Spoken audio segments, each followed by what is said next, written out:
Okay.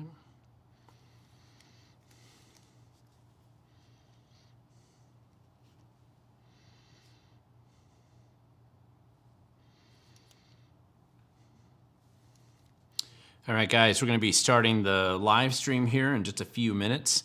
As always, we're trying to make improvements here and just making some improvements to the channel. So I hope that you just give me some feedback on what you think and how well this is going. But as always, it's not me. I'm certainly not technically proficient or capable enough to make these improvements, but some of the awesome people that I work with are able to do some of this for me, and I can just experiment with it and see if I'm competent enough to manage what's going on here with the live stream. One thing that I wanted to just remind everybody that this is an Ask Me Anything live stream, so that means that you can go ahead and ask me any question that you have, and I'll do my best to try to answer it and hopefully get back to you with an effective answer to the questions that you have here. Again, it makes it a little bit easier if you have the you'll see it up here in the comment section right above me here. Actually, I think it's right here.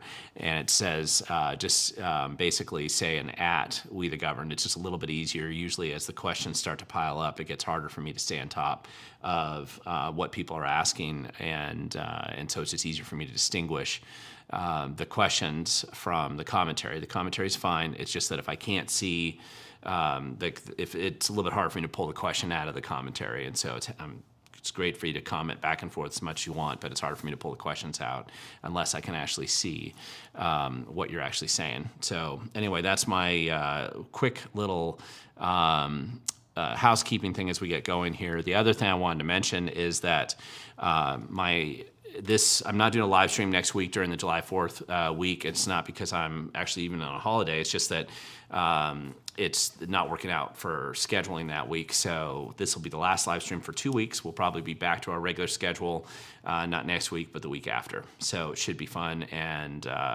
save up your questions that I don't get to today, and hopefully we'll have some more opportunity to answer some of those then. Also, as always, I'm always interested in your feedback on just the show programming. If you like some of the changes or the improvements that we've been making to the show, just let me know what you think, and I'm happy to take that feedback as best I can and adapt it to some of the improvements that we have in the show moving forward. There are a couple of things. I got 2 videos recorded today. I'm actually going to do some more tomorrow, again, just so that I can kind of stagger them out over the next week or so. But today I did a video about the Let's Go Washington I-2066 video, or initiative gathering effort right now. After I did that, I got a little bit more information about some of the signature, how the signatures are going, which is really well. So just to make a quick little update here, even though I've already launched this video, it's actually probably better than what even I represented in that video, which is going to get to probably some of the questions that people have here already that I see starting to pile up in the comment section. So when I go to answer the questions, I'll try to show the questions down below. They're going to look like this, and they will be right here. And as I go through, I'll try to make sure that I've clicked on those questions so that you can see what the questions are that I'm trying to answer, and see if I've done an adequate or inadequate job in responding to those questions. Just a real quick update here. This morning, actually, my daughter flew out to the Air Force Academy. So we just got her off to the airport, and she took off, and she's in Colorado Springs right now, and getting ready to actually start basic training, which really starts tomorrow for her, which is kind of like their equivalent of boot camp, going into the summertime, and then she officially starts the regular Air Force Academy in the fall. So I'll be getting, late August, I guess, is when we have to go out and see her. So that'll be kind of fun. And it's always hard when your kids are going through these types of transitions. And some people have asked me about this before, about whether I would support having women in the draft. And my answer to that is absolutely not. and I'm telling you this as a daughter who's in the Air Force Academy, who clearly a family that I have a lot of family members that are in the military, and I don't think women should be in the draft. I wouldn't have them register for selective service. So that question has come up before, and that's just my response on that at this point in time.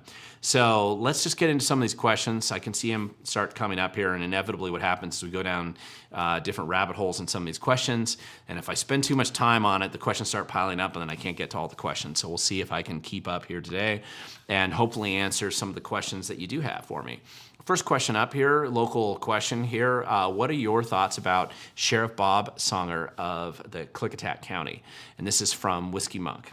And actually, I've met Sheriff Songer a number of times. I've actually had pretty good relationships with him. Generally, the conversations that I've had with that sheriff over the years, and remember there's essentially 39 sheriffs in Washington State. I don't know them all. I know some number of them, and I've worked with a few of them in different settings. And in his case, I've had a pretty good relationship with him. We've talked, if I'm remembering correctly over the years, the things that we've tended to talk about have been dealing with just the escalating property crime issues. I think I had a conversation with him about that. Second Amendment issues, I'm positive. Enforcement of Governor Inslee's mandates during the criticisms and mutual criticisms that we had about Inslee's mandates at that time.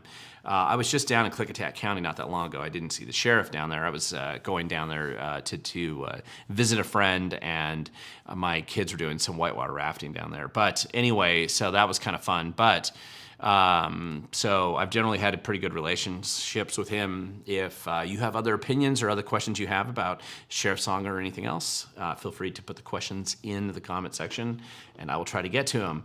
Speaking of which, Rodamom0719, do we have enough signatures for the initiatives? And funny enough, I got a video coming out on that, really just telling everybody if you got any signature sheets out there, and I actually got a bunch here that I picked up while I was in Vancouver here, but just a bunch of these signed sheets. You can see there's a whole bunch here, probably about 120 signatures or so in this particular pile. And I think they're doing really well, probably a lot better than even I had realized. I'm a little dated and a little behind the count. That being said, I'm always nervous about jinxing these things. Like if it looks like things are great, people will get lazy and then they won't go out and get those last batch of signatures. So even if you believe that you have enough signatures to easily qualify the initiative, you still want to get more and more and more, because the bigger a buffer that you get on the signature sheets, remember the Let's Go Washington people have a validation process where they validate it ahead of time. They can't necessarily check the signature, but they can verify it was a real person. They didn't duplicate sign. There's always some percentage of those in the mix, and so you have to take those out. And so when they submit them to the Secretary of State, which will be on July 5th this year, that's the deadline, that they can have not just the minimum amount that you need, or even just the minimum plus 50,000 signatures, but the goal would be to turn in the minimum plus like 100 and maybe 120,000 signatures, something like that. I know that's roughly what their goal is. So it sounded, at least from all my sources and information that I've received, it sounds really good. It looks very likely that they're gonna have enough signatures. That shouldn't mean that you don't collect them. I've got some signatures I'm going to try to go out and collect over this next weekend, just to do my volunteer part. I try to volunteer to do this stuff just as much as any of you do, and I think it's important to go out and do that. And when I think about just the family or friends that I'm going to see in a given weekend, I can usually collect 20 signatures in a weekend myself. So just that's without even trying to go in front of a store or do anything like that. So I feel very confident that they're going to get over the finish line on this one. But if you are sitting on a bunch of sheets, or here, I got a blank one right here. If you have blank ones like this, just get them filled out. This is the one I'm taking home. I'm going to try to get this one filled out this weekend. If you have some that are like that and you're a volunteer out there wondering what you should do with it, get it in.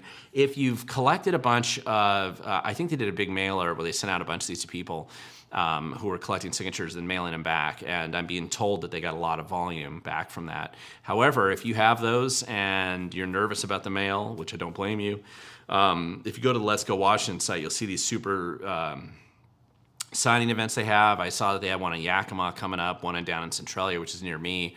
In fact, I might drop these off at the Centralia one myself.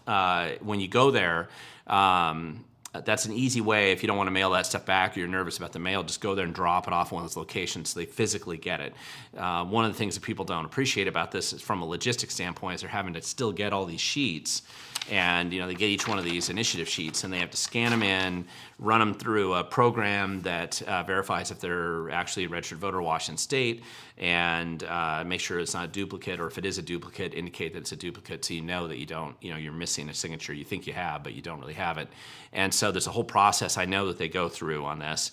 I was more familiar with it when they were doing 6 initiatives at one time, so I'm a little less familiar with what they're doing on this one, but it's got to be about the same sort of process, and it's fairly complex, and they're doing it all in-house, so it's a fairly big deal, and just pay attention to that. And so if you got those initiatives, make sure that you turn those in. And as usual, I kind of lost track of my so it does look really good. Make sure you get those initiative sheets turned in. There's a lot going on in this whole process, so it's pretty important that you get them in. And again, I'm assuming that this qualifies then, and that means that you'll have 4 initiatives to vote on. Remember, these are before the presidential race. All of them are vote yes, pay less, or vote no, pay more. I mean, that's your choice, really. And so I think that it's not hard sales, even though big government's going to try to do their best to make it very difficult for all of us. We don't need to give more money to waste and squander on stupidity, which is generally what they do with it. So let's move on to the next question right here. Hello, Glenn. I've returned home to Arizona for my trip. How was last week's live stream go? How were you able to review my 2 questions posted in the comments section last Tuesday? I don't know. If you posted them in the comment section after the video was up and it was in the regular YouTube comment section, usually I do respond to those actually, but you'd have to go back and look at what my response is. Honestly, in a given week, I usually respond to hundreds of questions or comments on the YouTube channel. Some weeks are a lot more than that even. And so there's no way I'd remember even where they came from and who I responded to. Generally, I think I respond to most of them. So anyway, so that's the update. Glad to hear you are back in Arizona and hope all is well there. Let's see. Let's go to this one here. The next question that I have in order here, what can we do about Seattle considering hiring illegal aliens as police officers for Seattle's drastic shortage? This is cracking up. And it's a good question because this has been in the news, national news. Seattle makes national news for all the wrong reasons. And one of the biggest reasons here with police department in Seattle specifically has been this substantial attack on the police force, which has produced multiple bad outcomes for law enforcement and just public safety in general in the city of Seattle. Number one, they're short hundreds and hundreds of officers that they really need in order to adequately just provide basic services in response for law enforcement in the city. It's actually pretty bad. I don't know at what point it really gets to this complete breaking point, but at least when I talk to people who've been in the Seattle Police Department, most of them have left recently, not just in the last few years, and that's not so good. So anyway, I'm anticipating that Seattle's approach here, this terrible idea of trying to bring in people that are not U.S. citizens and getting them on the police force as some kind of solution to their manpower shortage, that's lazy, stupid, and likely to produce very bad outcomes. So it just seems like one of the worst ideas that Seattle, in a city that comes up with bad ideas on a regular basis, that's one of the dumber ideas they've had lately, and it certainly isn't going to solve the law enforcement shortage issue. And it is a big problem. It's not something that we should be seeing, even considering right now. There has to be some reason, some benefit to being a citizen, right? Something. Non-U.S. citizens should not be voting, and they shouldn't be law enforcement officers. I think that's just a terrible idea. So anyway, we'll see how it goes. Jason, this is a good question here. What's your thoughts on the parent rights injunction? Is the judiciary nothing more than a super legislature, especially with rulings like the car tabs, I-1639, and the wealth tax? Yeah, I mean, this has been a problem with the court system for sure in Washington State. One of the things we have to spend a lot more time and attention, in my opinion, on exactly what's going on with our judicial system in our state. And it doesn't mean that you have to go in and replace every bad judge. Some of the judges that are making bad choices and decisions are doing so as kind of they're jumping on the bandwagon effect that we see in the court system, which is that the vast majority of Superior Court and higher court positions are appointed positions. Even though technically we have elections in Washington State, we really have the worst of all worlds. We really don't have elections. We have appointed judiciary because the judges resign middle of the term, which means that it's a vacancy, and therefore the governor is given the authority to replace them. And what happens is the governor, being a Democrat, appoints crazies and some, just horrible criteria, people that are questionably literate, people that shouldn't be holding a judiciary seat, and that's who the governor's going to appoint. But then there's never really any challenge to those judges at the in the elections, as a general rule. There are some exceptions to this, but most of the time they aren't challenged. And they aren't challenged because the judiciary threaten opponents of sitting judges. So they sometimes openly threaten them. They sometimes indirectly backdoor threaten them by telling the law firm that a lawyer that's running for office, because you need to have a law degree in order to become a judge, and just some basic background that you're going to need to have like that. There are some requirements here. What they'll do is they'll threaten the law firm, or they'll threaten the individual attorney, saying you'll never win a case in this county again or in the state again. You'll have to practice outside of the state. It is terrible and difficult to recruit judges when you have this kind of mafia sort of operation going on, and it's protected by the political class, and so it becomes a self-fulfilling prophecy where you basically get all these terrible people in the judiciary, and therefore you get outcomes that don't make any sense. If you have the ability to read English or the Constitution, you'll wonder exactly how do the judges come up with some of their absurd rulings. And particularly, I thought the car tabs ruling was particularly egregious. Part of that, though, also dealt with how the Attorney General so-called defended that. Because remember, one of the things is that in Tim Eyman's case, because he was the one who'd run the car tabs initiative, he didn't really have the resources to intervene in that case in any kind of legally effective way. And so the Attorney General essentially represented the defense. And what do you do when both sides of the legal fight want to lose, right? It's pretty easy for them to lose the case, which I think the Attorney General did in that case. So, and it gets a little more complicated on 1639, which was the anti-semi-auto weapons ban that Ferguson supported.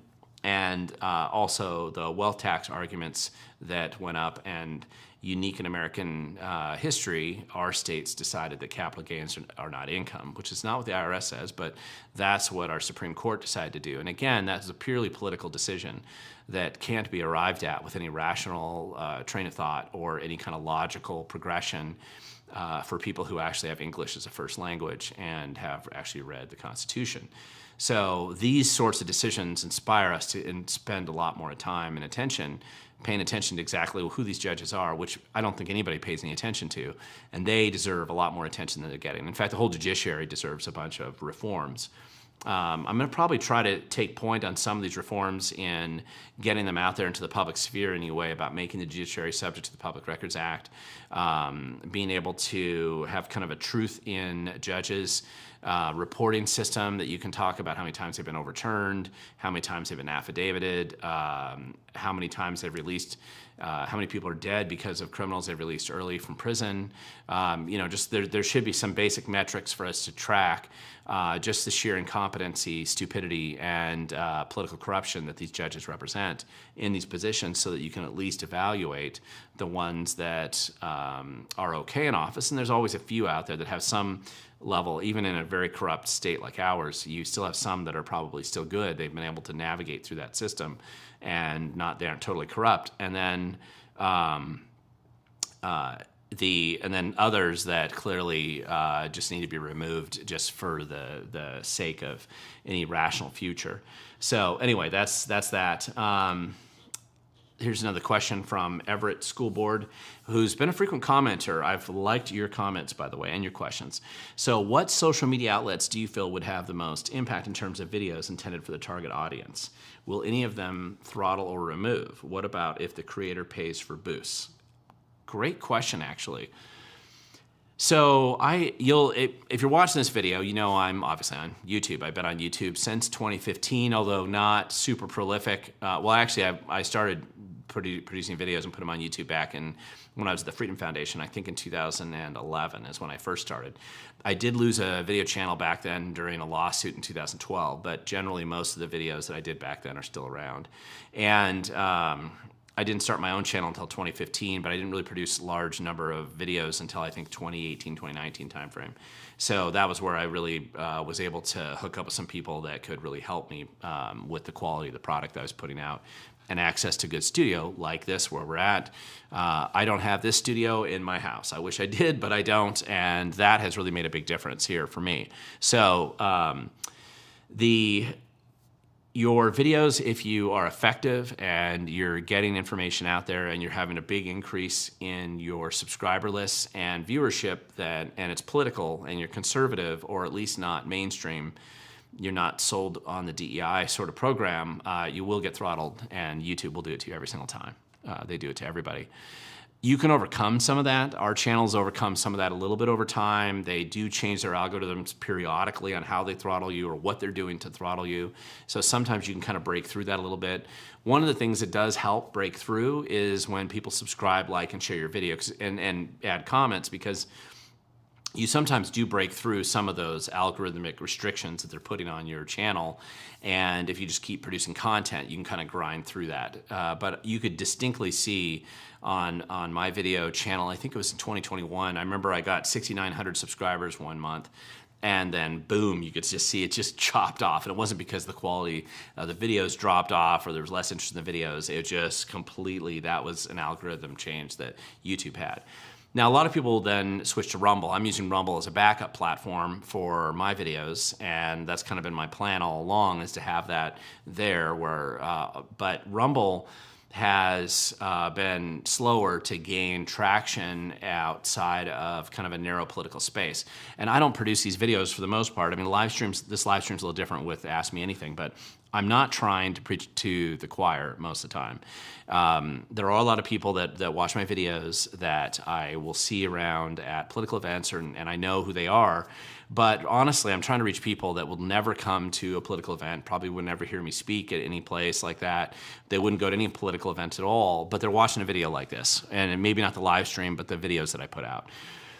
You can't reach those people as easily, at least historically, on Rumble. Now, Rumble's been growing in volume, and creators and all that stuff have been shifting over there because it's not an anti-free speech platform, and I don't think they use their algorithms and their suppression tools to push down people like me. And so at some point in time, I'll probably start doing really co-released videos at times.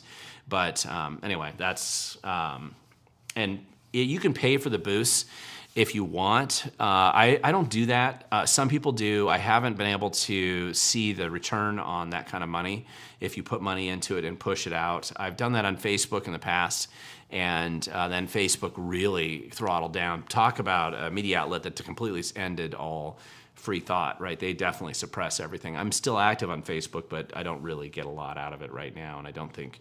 And sometimes I just don't even put things up there. And it's not because I'm trying to hide from Facebook. It just seems that the traffic has disappeared. And in this case, I'm assuming is kind of a follow-up on that first part of the question, which is you're talking about meme videos targeting Ferguson. I've done some parody videos. You can see on my channel, I did a parody video about Ferguson last year. And it was a Sia parody video. And just... one of the things about that is that you would have, there's a copyright element to that video, for example. And so you can't do advertising on it. Or if you do, you could do advertising on it, and then what it does is the advertising money, if you make any, goes directly to the owner of the original copyright, which is fair, and that's fine. And I didn't... Listen, there's not a lot of video, there's not a lot of advertising video for We the Governed on YouTube. you're really looking at a channel my size is going to bring in about $200 at the most a month, which frankly is about the gas bill that I have driving down and doing these videos in a given month. So it's not a money-making operation. It's just if I'm lucky, I break even on hard costs operation. But I do believe in spreading the word, and I think YouTube videos are effective at doing that, and they haven't taken it away from me yet, so I'll just keep going. And see where it's going. Andrea K., this is a good question, and this is something that I need to look back into because you're referencing the whistleblower video, WASDOT whistleblower case, and I haven't tracked that in the last couple weeks, so it looks like I need to get more up to speed on that, and I do want to get up to speed on it. I haven't tracked that one very much. Just so you know, one of the other videos I did recently was that should come out in a couple days. It's about the guy that was arrested, Bruce Guthrie, who was arrested up in Edmonds for collecting signatures during the Edmonds Art Festival. And that's a really interesting case. I wasn't sure when I first heard about it what the facts were in the background, but since it first happened on June 14th, some people got the records requests on the police officers' body cam videos, also the camera inside the car, and it was pretty helpful to see that because you can just see that Bruce, Mr. Guthrie there, was clearly not being a jerk or trying to push back in an aggressive way. He just knew what his rights were, and the city of Edmonds, just in sheer stupidity, along with the Snohomish Police or Snohomish Sheriff's Department, is what it looks like. They've had a change in sheriff leadership there, and it looks like arresting people for clear First Amendment cases. They've just set themselves up for a really good fact pattern lawsuit on a First Amendment case that I think the city of Edmonds and Snohomish County would lose on. So I'm hoping that Mr. Guthrie gets just an attorney that's literate and understands the Constitution. I can't see how you'd lose this case. It was very well documented, and they arrested him, put him in handcuffs, took him to the station, strip searched him, threw him in jail, and his wife had to come bail him out. And that was for collecting signatures in a public park, which isn't even one of the arguments on like private venue or anything like that. It's a public park that the Edmonds Arts Festival, when they signed their rental agreement for when they're going to occupy the park for their event, it explicitly says, even in the agreement, which, by the way, this wouldn't need to be there, but explicitly says there that they have to allow the park to still be available to the public for public venue, sort of free speech sort of events. Well, just exactly like signature gathering.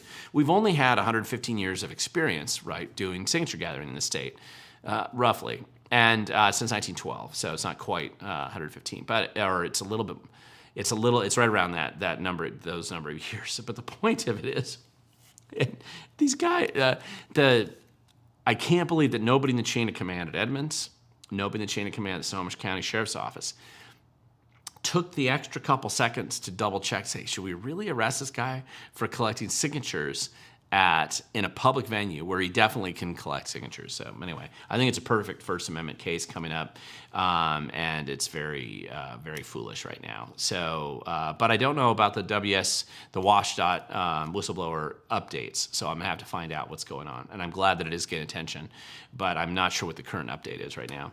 Thunderstriker back again from Arizona. Glenn, are you going to watch the upcoming presidential debate for Biden and Trump on CNN?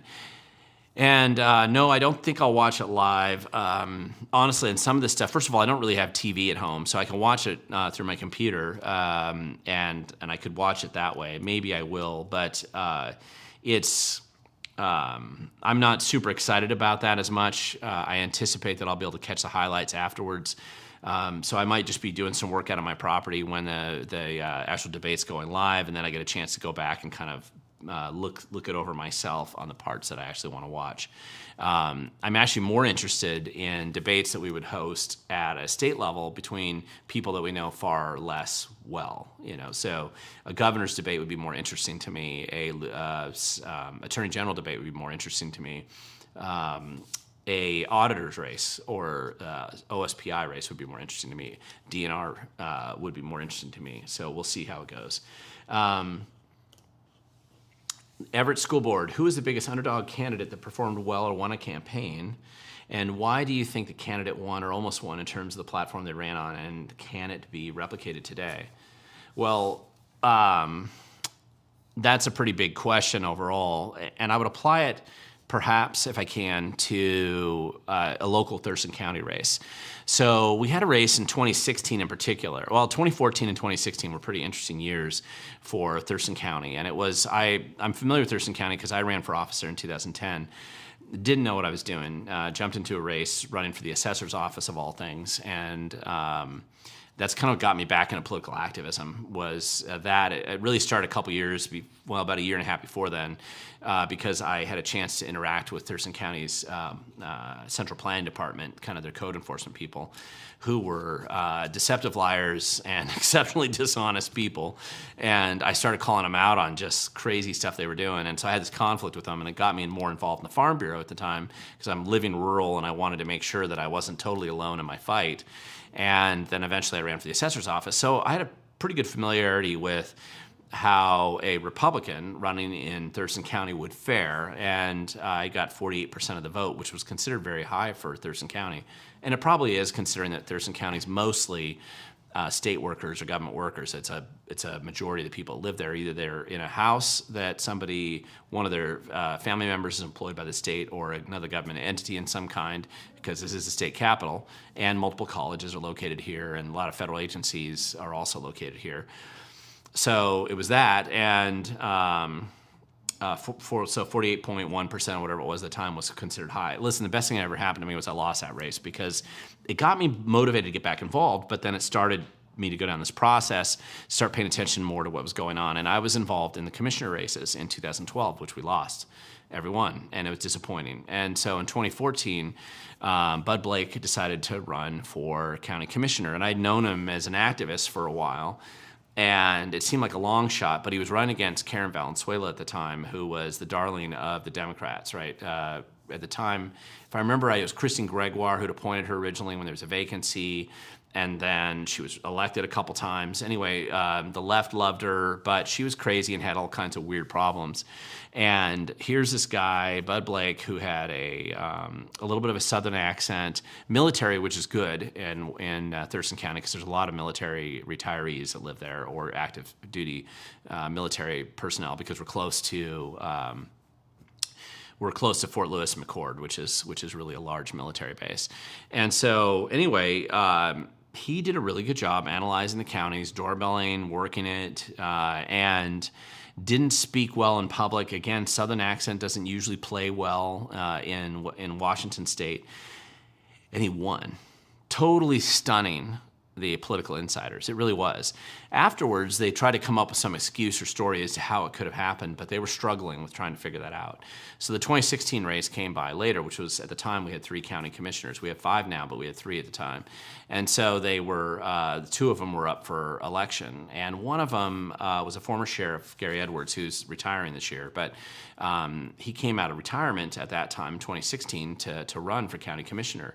Now, he already had a lot of experience, and so his campaign was pretty well organized, lots of volunteers, lots of knowledge, he was connected into the community pretty solidly. And so as the race was progressing, it looked like he had a really good chance. The surprise was the police chief from Tenino, Hutchins, who was also running, and he was not running. It was a very lackluster campaign, so it didn't look like it was going to go well. And these guys are running as independents, so you're having 3 independents, essentially one that was already elected, now 2 running again, are running for county commission. And the Democrats said, "Oh, this isn't even a contest. It's going to be it's going to be a coronation, not an election." That was their quote, not mine. That was their quote. That's what the Democrats said.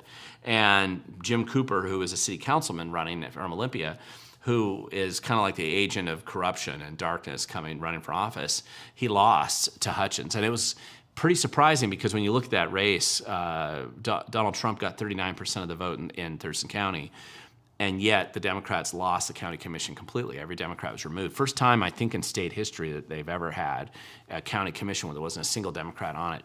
And it was stunning to the Democrats. It happened because of the active work of a handful of people just doing a really good job.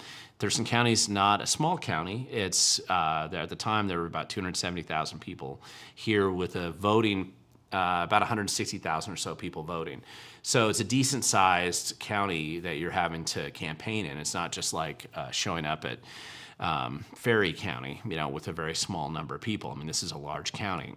And that surprised the Democrats. They were never able to figure out why it happened. And I think part of it happened because of just a lot of really aggressive grassroots people in various parts of the county communicating widely with a lot of other people. And it wasn't so much a platform as it was marketing and reaching out to a lot of people, despite the fact they didn't have a lot of money, but just direct contact with a lot of people. It really made a big difference there. Jason, good question here. If Ferguson wins the governor's office, I'm worried about the permit to purchase bill becoming law. It would be impossible to implement an expensive permit. Is it time to stock up? Well, when it comes to firearms and ammo, I think it's always time to stock up. There's never a bad time to stock up, so I would do that no matter who's in charge. Because if you are putting your faith and your freedom's future in the hands of the clowns who are occupying political office and our political leadership, or even the judges or anything else, I think you're taking a big risk there. So make sure you have what you think you need and what you think you could need in the future at any time, regardless of who's elected. Ferguson's a terrible human being and a poor excuse for anybody in public office. I can't imagine somebody worse being governor right now, so he would be the worst I could imagine, but we'll just have to see. He's a weak candidate in some ways, and if the Republicans had a more clear leader, because at this point in time there's infighting on the Republican side, maybe that sorts itself out after August. But if the Republicans just had somebody as a clear front runner who's not having any high drama events going on, I think Ferguson could be beat just because of his unpopularity. It reminds me in some ways of the experience that I had in 2016 in Thurston County. So it's possible. But again, when it comes to stocking up, why wait? I don't know. I've never understood waiting. If you have the resources, obviously subject to the resources that you have, and then it's probably a good time to get it. Glenn, the Mark Elias Ruse lawsuit vacating the 30-day residency requirements for voting has me very concerned. This is a good question from TZ Burton. Can we get Stephen Miller to sue the state to stop this? Well, I don't know about Stephen Miller. What it was is a sue and settle agreement. So essentially what they did is Mark Elias from Perkins Coie, which is he was the guy involved in the Russia hoax collusion case with Hillary Clinton. And so it was his effort to create that phony, fake Russian dossier, which turned out to be fake, and all the people involved in it turned out to be fraudsters. He was the lead fraudster associated with trying to conceal the source of the funding and trying to pretend like it was real information. Lives in Seattle. He's one of a Washingtonian resident, and of course, it's a this is the game that you play. These sue and settle cases are one of the ways that they'll come in. And by the way, I disagreed with the argument they made there entirely, but nobody ever had a chance to intervene or represent anything on the other side. It just happened really quickly. And I don't know Stephen Miller, whether he would have the ability to come in here and intervene anyway. So it's a bad idea. The state constitution clearly says you need at least a 30-day residency. And for this to be eliminated by a stupid sue and settle agreement is wrong. And inevitably, I think we're going to see some of the changes coming along in that category of law. But some of that I don't want to talk about right now, but some of it I'm just telling you, this is a clear warning sign that if I want to bring my 2 million favorite friends from Texas and Alabama and Tennessee and Florida to come to Washington, just register for 6 hours, say that you're a residency right in the middle of the election, and fill out a mail-in ballot like everybody else, and then just go home afterwards. Washington State's stupidity in this statute would allow you to come in and do that, and you could. And that's the only way you'd ever change the law is if Republicans win. If Republicans win, they'll suddenly change the law. Sydney, this is a great question here. Do you have an opinion on Brandy Cruz ditching the WSRP over the Jason Rantz vetting of Sammy Byrd? Well, here you have different people. I've got, actually, I've got, I think, anyway, as far as I know, anyway, I've got good relations with Brandy and Jason as media people. They both interviewed me in the past. I've interacted with them many times in other stories, not just some stories that make it, some that don't make it to the media. So we've interacted in a really positive way for many years, both of them, and I have high opinions, both of them, particularly in their ability as journalists, as a general rule. And I think I'm on good terms with Semi Bird. I interviewed him several months ago, early on in the campaign. And again, I've offered to interview Reichert. I haven't. It's like I'm beating down the door to try to work it in. So to be fair, I haven't gone back and tried to set a schedule with him yet again. Although I'd like to. I think he needs to get out there as well, so people could see who these guys are. But the Brandy Cruz recently came out and said, "Hey, because the Republican Party is not throwing Semi under the bus, I can't be associated with the Republican Party anymore." And I don't have a strong opinion. Listen, you're going to have people that have disagreements like this all the time. Generally, this group of people, if you all got together and you were talking about policy stuff, you'd probably generally agree on most of the issues. It wouldn't be something that you'd have a bunch of fights over. However, in this case, there's a lot of disagreements going on, and these things become very personal when it becomes to candidates. My experience is that sticking a person up on a pedestal and thinking that they walk on water because they're the person that you've chosen to be your political choice is a mistake, and it's an error. People come and go, politicians come and go, candidates come and go, and you try to pick the ones that you think are best, that are here for the long term, that are honest, that are going to do a good job when they get in there. It's not an exact science. There's a lot of personality elements that that kind of influences, right? Some of these people, right? It definitely, the personality gets into play. And then what I don't understand is the scorched earth insanity that supporters of either candidate have in attacking the other irrationally.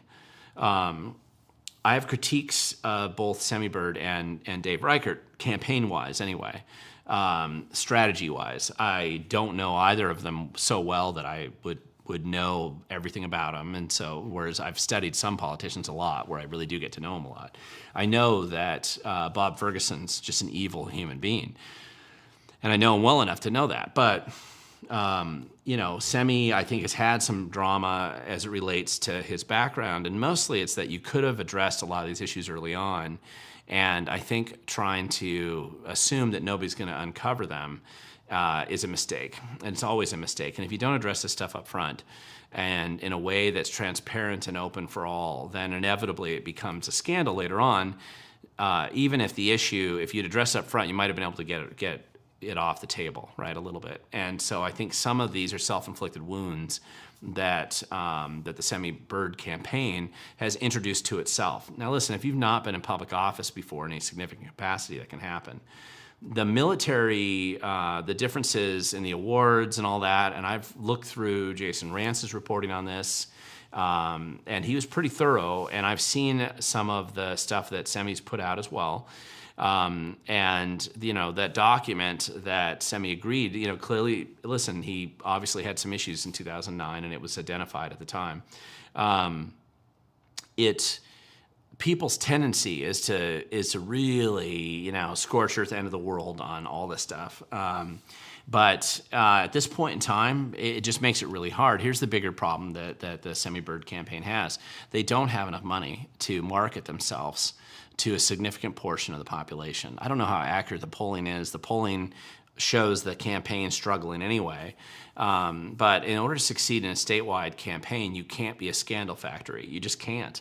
And self-created scandals that are being created by mistakes that you've made in the past or you're making currently because you've tried to not talk about those mistakes in the past, it's going to add up, and it makes it very difficult for your campaign to struggle to come through. I don't need to spend time attacking people over it. I'm just pointing out the obvious. If Semi was sitting right here, I would say the same thing. It is what it is. The challenge the Reichert campaign has, in my opinion, right now, is the fact that they're invisible. I don't see them actually out campaigning much. I have seen some signs out there a little bit more than in the past. That's generally good. I'm always fearful that the consultants are running a campaign like that in a bubble where the candidate actually is really not aware of what's really going on. The consultants are running it for their own gain and their own benefit.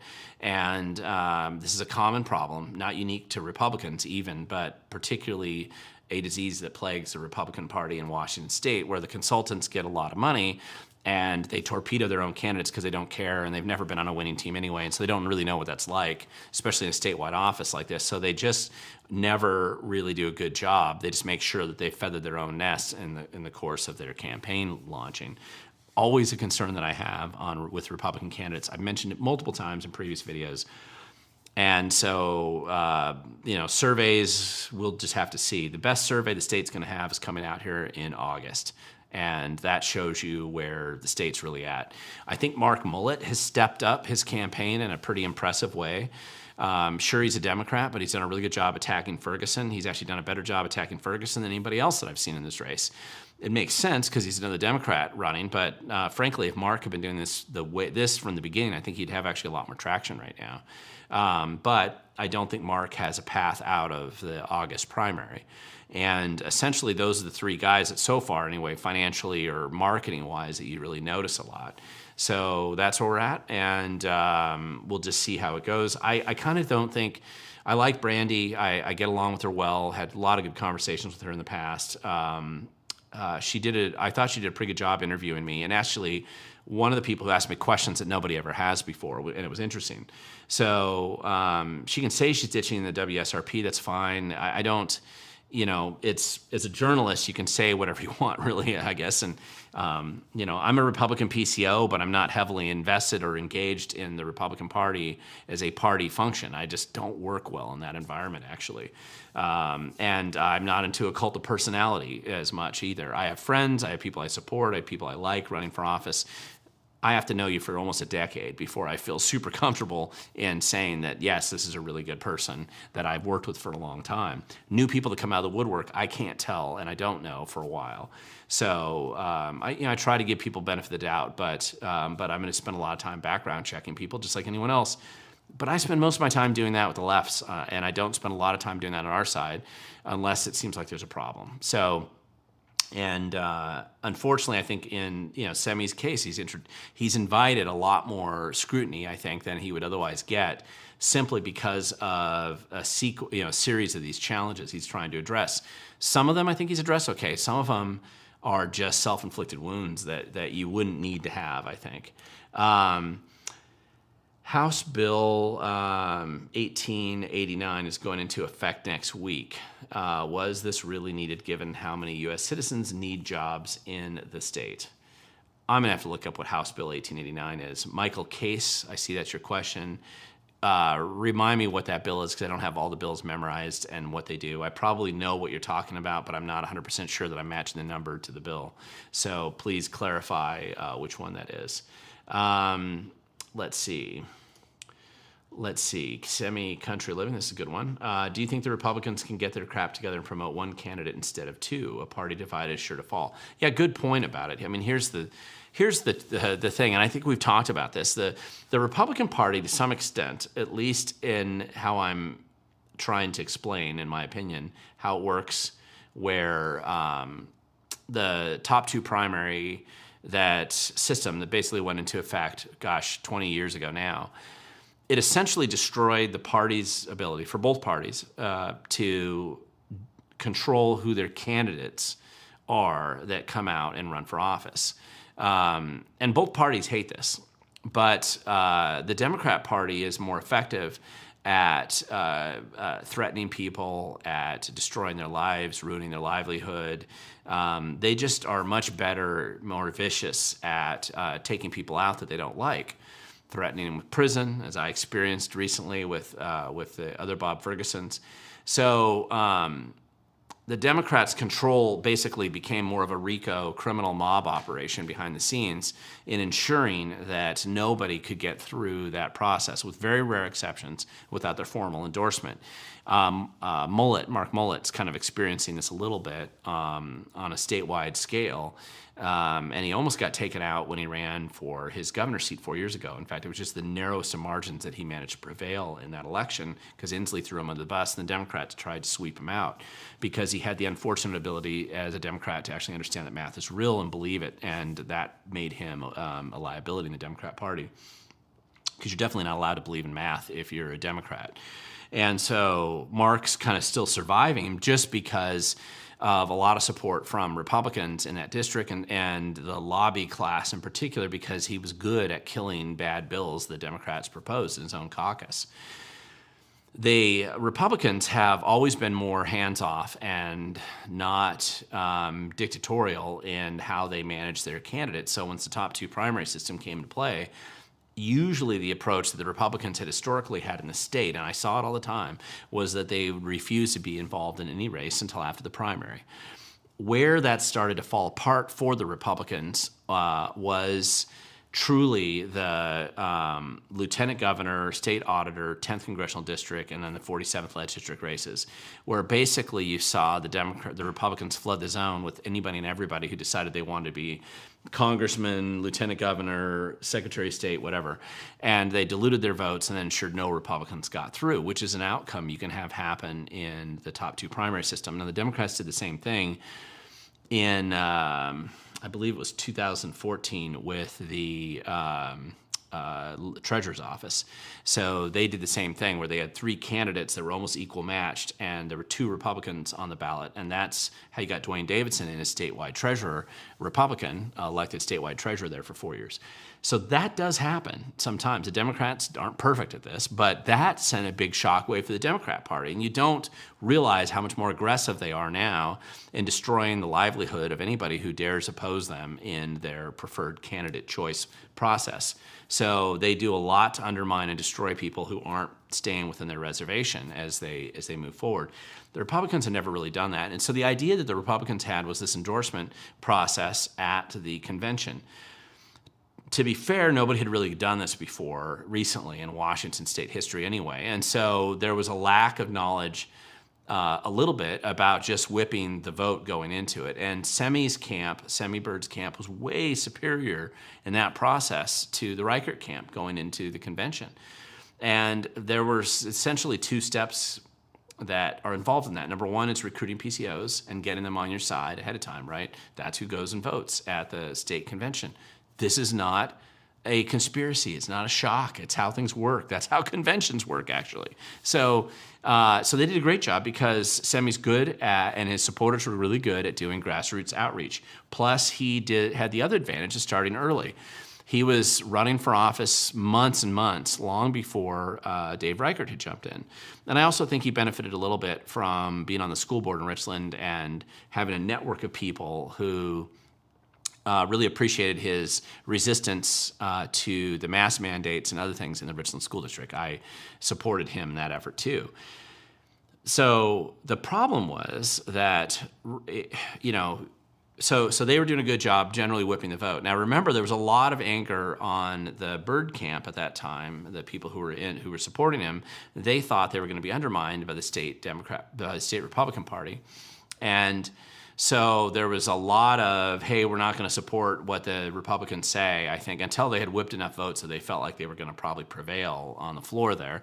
And then, of course, it was to stick with it. I think Reichert's campaign, when they came out, nobody had ever really been prepared for a campaign like this. So his consultants couldn't find their head from their foot when it came to recruiting people to actually be their representatives to vote at the endorsement process at the campaign. I also think the consultants misled their candidate in telling them that they had actually done that work when they actually did nothing.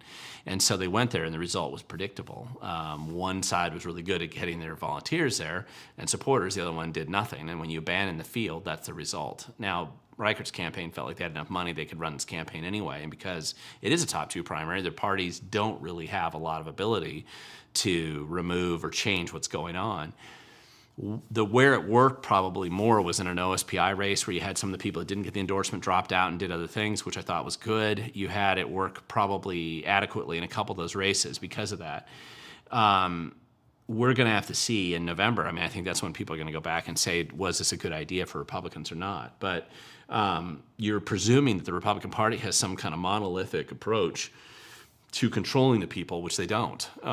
They're much more loosey-goosey and grassroots-oriented. The Democrat Party is exactly the opposite. It's much more like a mob. They control everything, and you will be destroyed if you don't follow along. I doubt any of you who care about liberty and freedom would want the Republican Party to operate like the Democrats. That's just what I'm thinking.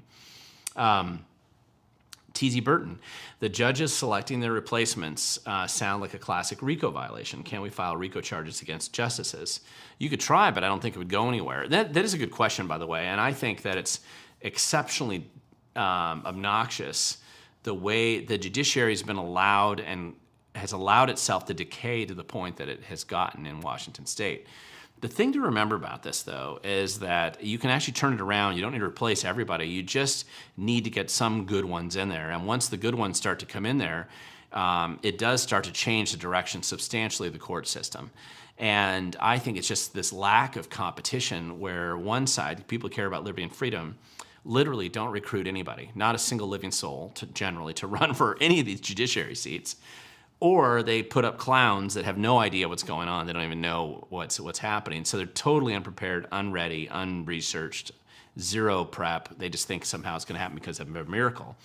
And so the problem with that, right, is that you've had one party essentially control the judges now to the point where there's very few left that haven't gone through this vetting, lefty, crazy process to get put into their positions, which is why we're seeing so many problems. When you reverse that, even just a little bit, and get some regular, normal people in there as judges who actually believe criminals should be in jail, who believe the Constitution exists, who believe English is what it means, who are just marginally literate and semi-sane in how they approach things, then things change a lot. And so we'll just see how it goes. Let's see. Jason, Colorado, most of its legislatures are not elected but appointed. Do we have this problem in Washington? We don't at the legislative level. We do occasionally, but it's far less common. And the way the appointment process works, you have to run the next election, right? So the legislature is not like that here. I don't know. I haven't looked closely enough at Colorado to see how much of a problem they have there. Thunderstriker, back with you here. You had a question here about, here are the two questions from last week's live stream. You replied to me that your post kept getting deleted. Okay, I have to tell you, the two posts that you just put up here, that it looks like message retracted. So either you've retracted them, because I can see that you did two comments of some kind. I don't know if they're questions, but they never showed up. So I'm not seeing them because they aren't showing up in my stream. So if there's some way that they're being deleted, that's kind of weird. But whatever it is, I'm sorry if that's happening, because I'm not seeing them. Thunderstriker, what is your stance on issues related to mass incarceration and sentencing reform? How do you think the government should approach issues of racial profiling and police brutality? Well, good questions, but and let's link a couple of these together here. Mass incarceration and sentencing reform. The approach that has been taken using those two terms, the political approach under those two terms, has been to take horrific, violent criminals who will go out and murder, rape, and spread mayhem and release them early into the population, and that's celebrated as some kind of prison reform solution, and it is not. I've always argued for a long time that we've over-criminalized things that have no victims, right? Crimes that have no victims. And that's true. If you look at, there was a great study, a friend of mine had been involved in from the Freedom Foundation, who'd worked at originally the Heritage Foundation when they were doing a study on the over-criminalization of the bureaucracy and how crimes against bureaucracy were essentially being created and people were being imprisoned for pointlessly stupid things, paperwork incorrect on an importation of orchids, for example. I had a family acquaintance that was put in prison for a year and a half in federal prison for taking the wrong eggs out of a nest that he had a permit to take from up in Alaska, even though you couldn't tell the difference between the eggs. And so apparently he got the wrong eggs, and that's really what he went to prison for. So I'm familiar with the genuine abuse of the legal system to create these crimes against bureaucracy. That is not what we're talking about here. Now, those are the stories, unfortunately, that the left has used trying to say, okay, yeah, we don't want those. Usually they do around pot, right? People have been put in prison because they had pot in possession. Fair enough, right? People who actually fit that category are great, but that's not what we're seeing. We're seeing them take violent sex predators off of McNeil Island who have and this is what Bob Ferguson was directly involved in, taking the most violent sex predators, absolutely guaranteed to victimize children, and let's put them right back out on the street and let's keep it secret and let's hide it from the public and let's launch them out there directly against the Community Protection Act and all that stuff. We have seen this video before. This movie is an old story, and it's a failure with the approach that they're taking right now. I liked 3 strikes and you're out kind of approach because it gave any James Q. Wilson studies of crime and criminal history. You can see that for the most part, criminals, violent and bad criminals, don't just confine their criminal activity to what they've been arrested and convicted for. They oftentimes are prolific violators. A very small percentage of the population commits the vast majority of the crimes. That's been true for as long as people have actually been tracking crime. So if you put people like that, who fit that category, who are unreformable, unredeemed, they've decided that they don't want to redeem themselves. They've been given chances. They've been arrested twice before, and instead of turning around, they decide to become even more worse criminals. Those people need to stay in prison. It isn't about reforming them. It doesn't matter anymore. They've decided that they're going to victimize and harm and kill as many other people as they can in the community, and we need to protect the community. And that's the whole point in having a prison system. If you don't have something like that, my opinion is that you encourage a vigilante sort of approach or backlash that would understandably occur because people are going to say, I'm not being protected anymore. Criminals are out here preying on us in these communities. You see this in Detroit, Chicago, LA, and San Francisco right now. New York is coming back to this again. And or you just have these prolific, horrible crimes with no consequences. How in any sane world is that a good idea? Now, let's get into racial profiling and police brutality. I don't think the statistics back up what I think has been a historic problem when policing about racial profiling and police brutality as a general rule. You're always going to have exceptions. What I do think that we've seen an abuse of on the law enforcement side of things is the proliferation of no-knock raids and an abuse of the Fourth Amendment, particularly civil asset forfeiture and just some other things that I think that they've lost their way on, and a little bit of an over-militarization of the police. And I think there's reforms in that area. What you don't do is recognize that there's a problem over there and then say, great, let's release all the violent criminals into the community. I'm sure nothing will go wrong. That's insane. Bail reform has been stupid and a failure every time it's been tried. This idea of, again, these early release of violent criminals, I just can't believe that anybody thinks that's a good idea. And it isn't. It produces terrible results. So that's one of the things that you'll see here. Ryan Berg attended the 39th. Anyway, thanks for that question, by the way, because that was a good one. Ryan Berg attended the 39th District Republican Committee meeting last week and audio taped the QA, and I'm working on cleaning up the horrid acoustics. Okay, sorry, that wasn't a question. Jason Fitcher, what's your opinion on RCW having 2 different assault weapon definitions, one in the 1639 definition, the 2023 gun ban makes and models lists police officers talk to can't answer? Yeah, and I mean, this is the kind of problem, particularly when you have corrupt people like Bob Ferguson and the people who work for him, put in bills that they purposely don't care. They just simply want to put out these ideas because they just hate, first of all, Ferguson doesn't really care. He's just trying to do this to get his money from the billionaire friends of his, like Nick Hanauer, like Bill Gates, like these Bloomberg, all these sort of crew of people that they funnel a lot of money into his political campaign. Ferguson's totally corrupt. He's simply transactional in his political process.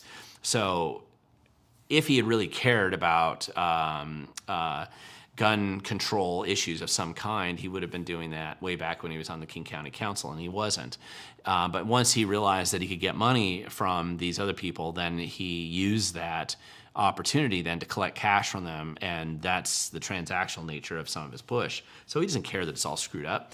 They're happy to have it screwed up because it gives them more excuses to go back in, make things worse. So there's a real problem with that right now. Ryan, I'm assuming this is what you're following up to what I thought was a question earlier. The TLDR on the meeting was that his stunning lack of curiosity, and this is the Snohomish County auditor, or interest in the first-person accounts of questionable electioneering recounted by attendees. Garth didn't seem to care. No, he doesn't, and he is not a good auditor. So I've already had this experience with him up there. Garth still can't answer why we had 20,000-ish or more. I mean, it's not clear exactly how many, but a large number of ballots that were printed that were never requested by his office, and he can't explain that. Never has been able to, and doesn't seem to be interested in explaining it, which is interesting. Let's see. Sorry about that. Not a question, just a comment. I'm trying to get down here. There are some of the questions coming up here, and they can't. Let's see. Let's see. I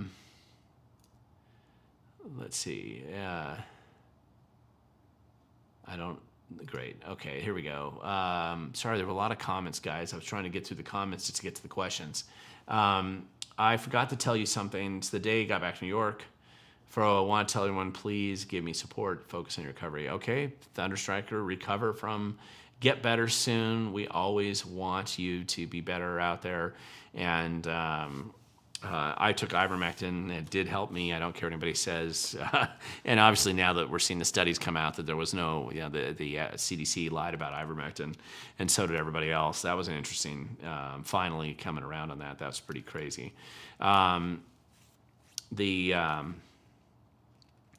Let's see, Jason, would they have to pass a bill specifically naming it, or could the AG opinion be enough?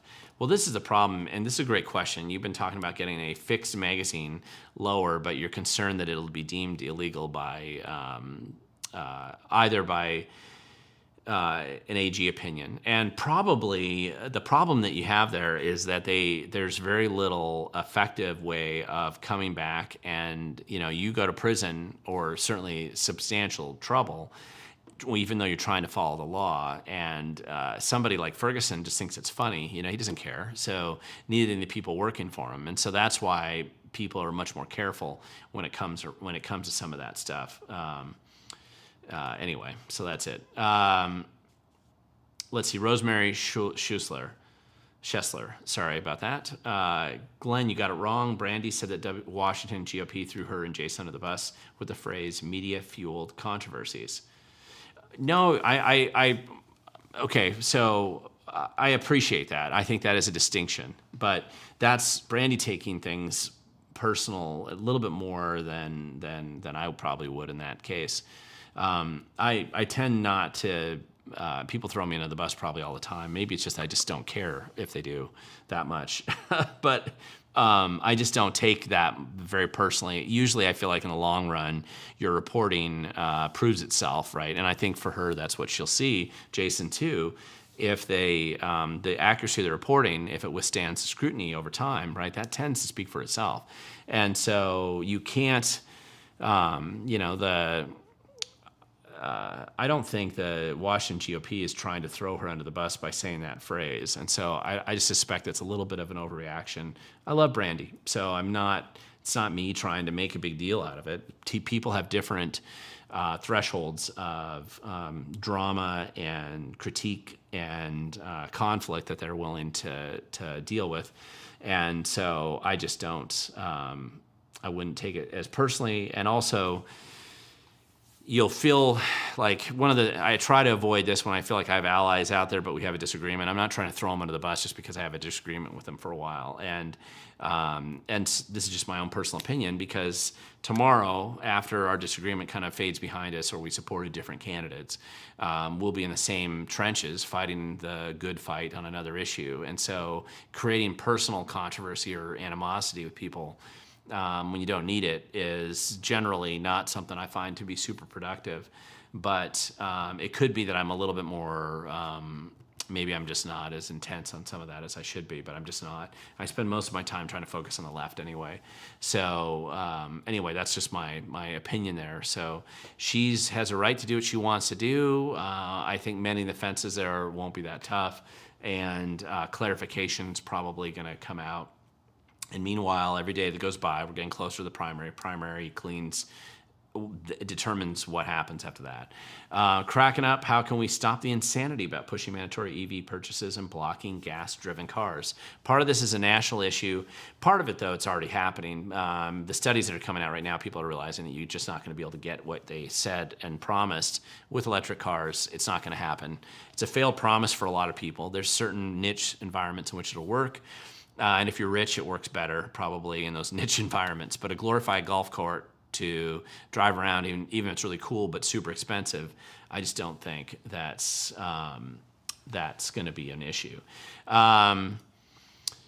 Cracking up, how can we get a caucus for presidential elections so we don't get our privacy violated again? Well, here's a little update for you. The caucus in Washington State is what determines the presidential election. The ballot, the vote that you had your privacy violated for, that doesn't actually determine who the presidential choice is going to be. So your caucus, if you attended it, and there's only so many people that attended them, that determined more who the presidential choice was going to be for the Republican Party. It's different on the Democrat side. The Democrats were using the vote to determine it more than the Republicans, and the Republicans were simply pulled along with the partisan voting for the presidential election rather than using the caucus, which is what they've used, which is still what they use going back historically. So I don't know.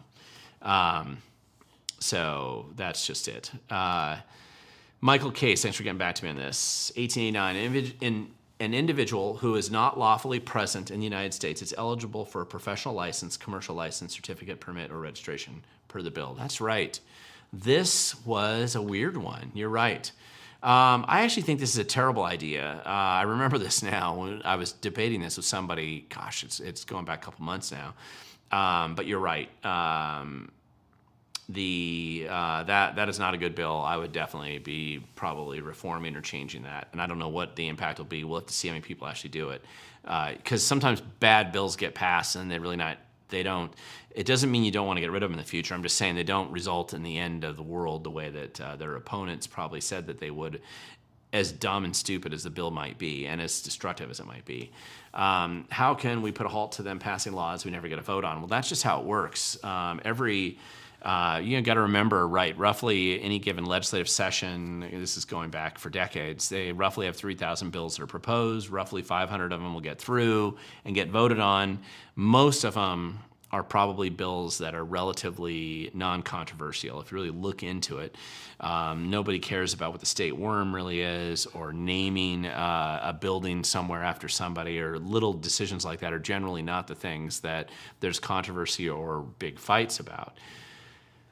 Of those 500, you're probably narrowing down to like 50 bills that survive, and they get down to this, that there's a big issue, right? There's a fight, there's a problem, or there's something good there sometimes. You don't vote on them. We don't live in a direct democracy. We don't in our state, not at all. Now, you do if you want to decide to run a referendum, but it's so confusing in the wording that I don't recommend it. Or if you decide to run an initiative, now that's direct democracy. So in the truest sense of the term, which is why a lot of times conservative folk aren't so excited about that. So anyway, that's interesting. Okay, so here's something. So anyway, I'm sorry, I don't know if I answered that correctly or adequately. You don't get to vote on bills. You don't get that choice. After 1912, you've had the opportunity to run referendums, which means you can repeal a bill that the legislature passes. And you could also run an initiative, which means you can propose one or pass one that has never been looked at. So you're never going to vote on all the bills the legislature. We're sending them to Olympia to do that. If you don't like that, the theory is that you replace your elected official, or you hold them accountable for representing you properly when they're in Olympia. 20,000 ballots. Yes, that's true. And I went through that extensively. It was a ridiculous volume because if what was it? I don't remember now the number of ballots that Snohomish County had, but still 20,000 is significant even in that count. In that, we'll just see what happens. Steve, do you think the gun and magazine bans will stand Supreme Court review? I don't, actually, because similar bans have failed in the past. And I think that's why I feel like that there's some problems with them, and one way or the other. I remember when the 1986 assault weapons national ban was signed by Ronald Reagan, and how pissed off I was about it, and the fighting to overturn it, and eventually it got overturned, but it took over 10 years. It was not good, so that was a big long fight for a long time. Thunderstriker, here are two separate political questions. Number one, what measures do you support to combat political corruption and ensure transparency in government? And okay, so that is a good political question. You're not going to turn everybody into angels. That's not going to happen. You will have corrupt people that run for government, and the bigger government gets, the more corrupt and dishonest and criminal they'll be when they run. So that's the whole point. There wouldn't be any point in being in government if you couldn't use it to your own personal advantage or to the advantage of your friends in a financial capacity, usually, or in a power, money, and control sort of approach, like the leftist Marxist kind of approach. Using government is the sledgehammer to crush and destroy the individuals that exist in the society. So I would definitely work on a lot more transparency associated with Public Records Act and sticking penalties, genuine penalties for the people that don't comply with it. I also think that you need a lot more exposure when this stuff happens. But I'd also make sure that it applies to bureaucrats. Whatever you're doing to the politicians, the bureaucrats have to comply with the same stuff. I think that's important because the bureaucrats are oftentimes more corrupt or worse than the politicians. And you're really having to balance this between the two of them. This is a longer conversation that I'm probably not going to have time to fully discuss here, but the balance that where term limits tend to actually increase the power of the bureaucracy, because then you don't get people in office long enough that they understand how to fight or expose or confront the corrupt bureaucracy, which views itself as the most powerful party on the planet. It's not the Republicans and Democrats, it's the party of bureaucracy with a big bloated B. That's part of the problem. The housing affordability, which is your other question here, and I didn't answer that last question thoroughly enough, but I'm running out of time and I want to make sure I don't leave anybody else's questions behind here. But you're asking question here, Thunderstriker, out of Arizona. How will you address the issues of housing affordability and homelessness? Which is a good question because of the problems that we're having right now. Number one, housing affordability and homelessness, they're not as linked as closely as you think. They are on the margins, but they aren't overall in the sense that a lion's share of the homelessness that we see in Washington State anyway, and Portland and California, overlaps with drug addiction, alcoholism, and mental health problems. You deal with those issues differently than you deal with housing affordability. Housing affordability is a direct result of efforts to restrict the property and the land using like the Growth Management Act in Washington State, which essentially increases the cost of a home by $150,000, $200,000, give or take, per home, which essentially puts it out of the price range of most starting people. It's very difficult to afford a home in Seattle or Bellevue or Kirkland or Renton. Even now, even if you work for Microsoft or Amazon, it's still really difficult to afford homes there. And so you have to make it easier to build without all of the add-on expenses that the bureaucrats, the central plan departments, and everybody piles onto to make housing costs just a flat-out squandering pit of money, a large percentage of these homes that just gets wasted into the bureaucracy to do nothing but promote and support the bureaucracy. If you could do some of that, you would find you would start to erode the cost of the home without reducing the quality of the home. Most of the imposed rules and regulations that apply to home ownership that increase the cost of these homes provide no value to the homeowner. In fact, oftentimes, in order to get around the additional cost, it actually encourages and sometimes even allows the builders to build really crappy homes with terrible componentry and all kinds of other problems associated with it. So, number one, you would deal with that more on a longer-term plan as to how you deal with property rights, so that there's more value in a home, but it doesn't have to cost as much as it does now, which gradually is going to improve housing affordability. But I think it'll take a while, just like it took a while to get to the point where the houses are as unaffordable as they are now. Homelessness, again, drug addiction is number one. I would be dealing with the drug addiction crisis a lot more, and that is a genuine crisis. I think it genuinely reaches a crisis standpoint when you have as many people die a year as you do right now with drug overdoses, especially what we're seeing more in our state and in our country. So you need to have a no-choice program that they go into when they're caught, bombed out, committing crimes or doing something like that, where they can go into a detox program for 6 months to a year. Doesn't mean they have to be in prison, but it's going to be functioning in some ways like a camp that they're in until they're detoxed by testing. You do enough of that, I think that you're going to start to change a little bit the market for drug addiction. Alcoholism's the same way, right? You deal with them slightly different, but you're still dealing with them, the same issue. Mental health is different. You need to put people in an environment in which their mental health can be addressed. And it's easy for people to say that that's a terrible idea, but that means those are people who are ignorant and have never been out there and seen somebody who's truly crazy, going crazy, having psychotic episodes on the street or in their tent or their camp or assaulting other people. You have to do it to protect people. And I think there's a big issue there. Mason County, by the way, I'm going back to this, and I don't know if I missed that question earlier or if I skipped through it quickly because D. Bryant 22 and 2024.